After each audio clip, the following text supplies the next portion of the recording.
मरुधरा में 2 सीटों पर उपचुनाव का दंगल जारी है। धरियावद और वल्लभनगर में ये वोटिंग चल रही है। दोनों जगह वोटर्स में जबरदस्त उत्साह है। 3 बजे तक वल्लभनगर में 53.14% मतदान हुआ और 3 बजे तक धरियावद में 53.26% मतदान हुआ। दोनों सीटों पर दांव पर कांग्रेस बीजेपी की साख लगी है। तो दोनों ही जगह पर उपचुनाव जारी है। धरियावद वल्लभनगर दोनों ही जगह पर दोपहर 3 बजे तक 50% तक मतदान हो चुका है। फिलहाल मतदान जारी है, शाम तक ये मतदान चलेगा।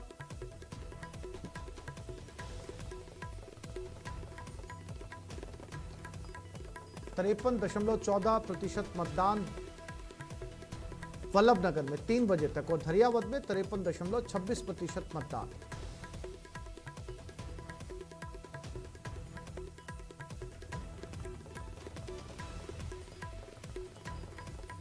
दोनों ही जगह वोटर्स फिलहाल मतदान के लिए लगातार पहुंच रहे हैं।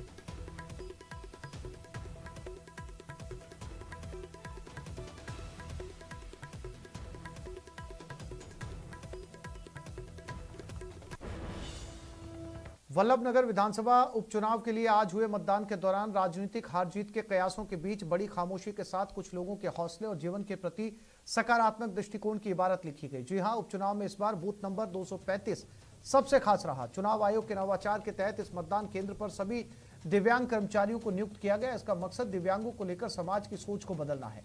अभी तक महिलाओं द्वारा प्रबंधित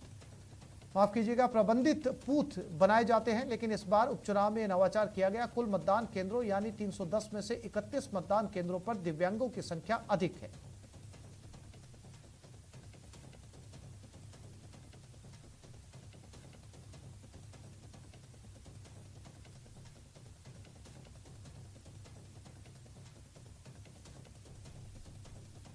और ये खबर नवगठित नगर पालिकाओं से जुड़ी हुई है। 26 पालिकाओं के लिए 2525 पदों का सृजन हुआ।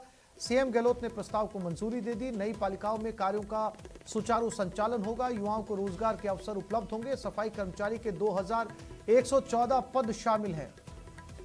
और इसी खबर पर ज्यादा जानकारी के लिए बात करते हैं हमारे संवाददाता दिनेश शर्मा के साथ। सीएम गहलोत ने दिनेश एक बड़े प्रस्ताव को मंजूरी दे दी है और कयास ये लगाए जा रहे हैं कि इस मंजूरी के बाद में रोजगार का मार्ग जो है वो प्रशस्त होगा। 2114 पद शामिल किए गए। दिनेश। बिल्कुल आसिफ, देखिए करीब 2500 से ज्यादा पदों पर ये भर्तियां होंगी और 26 जो नगर पालिकाएं हैं ये नई बनी है। अलग अलग सालों में इनका गठन हुआ है।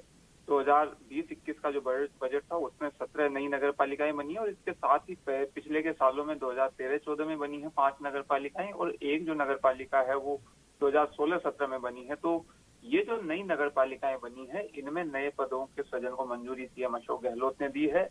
अलग अलग तरह के पद हैं जिनमें सबसे ज्यादा जो पद हैं वो सफाई कर्मचारी के हैं, 2114 पद। इसके अलावा जो दूसरे पद हैं उनमें अधिशासी अधिकारी के पद हैं, सहायक राजस्व निरीक्षक का पद है, इसके साथ ही जेईएन के पद हैं, स्वास्थ्य निरीक्षक के पद हैं।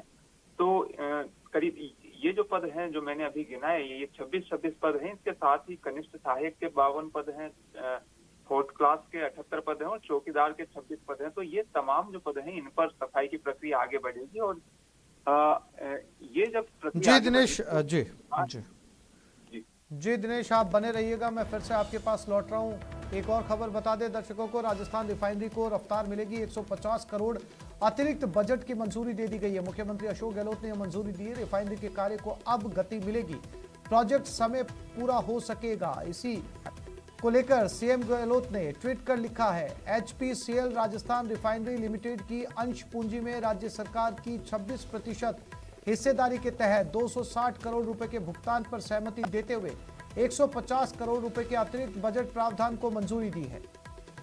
दिनेश बने हुए हैं हमारे साथ। दिनेश, अब जब बजट को बढ़ा दिया गया है या फिर अतिरिक्त बजट जो है 150 करोड़ रुपए की घोषणा कर दी गई है, सीएम गहलोत ने इसे मंजूरी दे दी गई, अब इस रिफाइनरी को माना जा रहा है कि रफ्तार मिलेगी?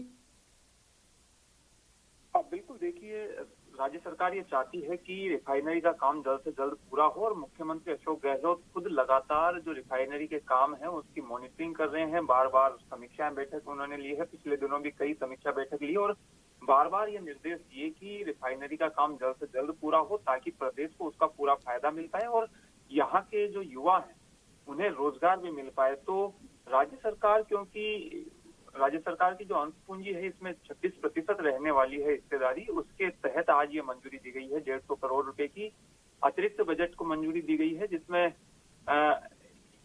ये जो बजट जब मंजूर होगा रिफाइनरी के लिए तो जाहिर तौर पर रिफाइनरी का जो काम है वो आगे बढ़ेगा। जो भी कार्य अभी कर रहे हैं उनको गति मिलेगी और प्रोजेक्ट जो समय पर पूरा करने का लक्ष्य राज्य सरकार लेकर कर रही है उसे जो है कहीं ना कहीं पूरा होने में मदद मिलेगी। तो 260 करोड़ रुपए का भुगतान किया जाना है अंश पूंजी के तहत, जिसके तहत आज ये मंजूरी जो दी गई है 150 करोड़ रुपए की। और आगे भी जो शेष राशि है उसका भुगतान जो है वो राज्य सरकार की ओर से किया जाएगा। तो ये बड़ी मंजूरी है और जाहिर तौर पर इससे जो है रिफाइनरी के कामकाज को आगे गति मिलेगी। और रिफाइनरी जो है एक सपना है राजस्थान के लिहाज से अगर देखा जाए तो राज्य सरकार भी ये चाहती है कि जल्दी अगर इसका काम पूरा होगा तो इससे कई लाभ राजस्थान को मिलेंगे, चाहे वो राजस्व में उससे बढ़ोतरी होगी, चाहे वो युवाओं के रोजगार की दृष्टि से हो, चाहे उद्योग की दृष्टि से हो, प्रदेश में उद्योग को बढ़ावा देने के मकसद से। तो ये तमाम मकसद जो है वो राज्य सरकार चाहती है कि जल्द से जल्द हल हो और